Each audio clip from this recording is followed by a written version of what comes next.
Here at the U, I used to teach a course on soil conservation.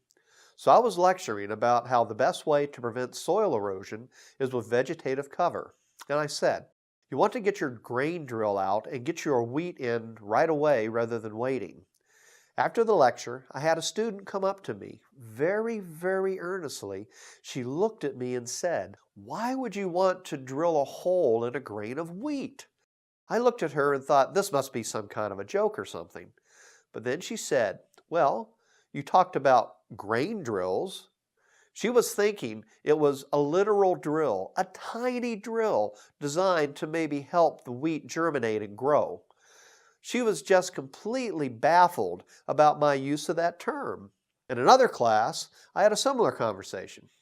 I was talking about wetland hydrology, how water gets into and out of wetlands, and when we started talking about things that might impact wetlands.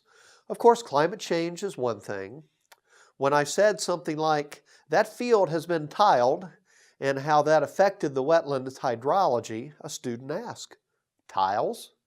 Why would you put bathroom tiles out there?" I come from a rural environment in southwestern Virginia. I went to school with many kids from farms. My family's had a farm since 1635, so it's all kind of second nature to me.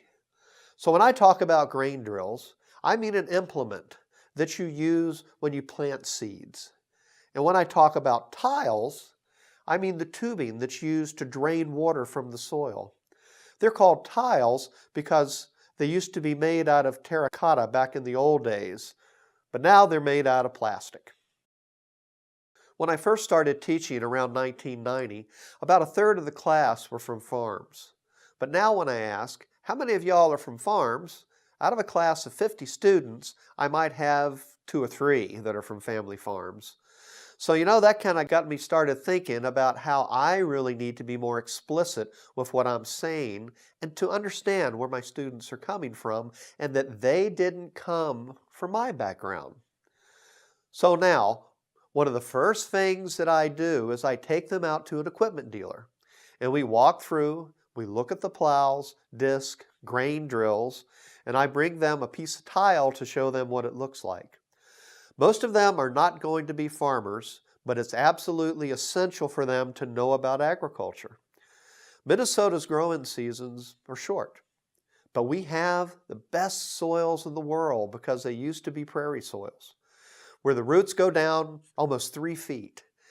And when those roots die off, they incorporate all that organic matter into the soil. But much of that land was unusable until we had tiles. At least 2/3 of the farmland in southern Minnesota has some type of tile drainage. So it's not just a small thing, but it's a big system. I show photographs of tile drainage, and you can see where the soils are dry. You can see the herringbone patterns. It's everywhere. The students are interested in what happens as a function of land disturbance, and agriculture is by far the largest disturbance of land. You have to understand agriculture if you're going to approach something like soil conservation, nutrient management, and water quality. So many of our students are going into environmental work, and that requires an understanding of agriculture. So I think I was able to do a better job of explaining agriculture just because students ask about bathroom tiles and grain drills. I gotta admit, I'm not sure I would have had the guts to do that.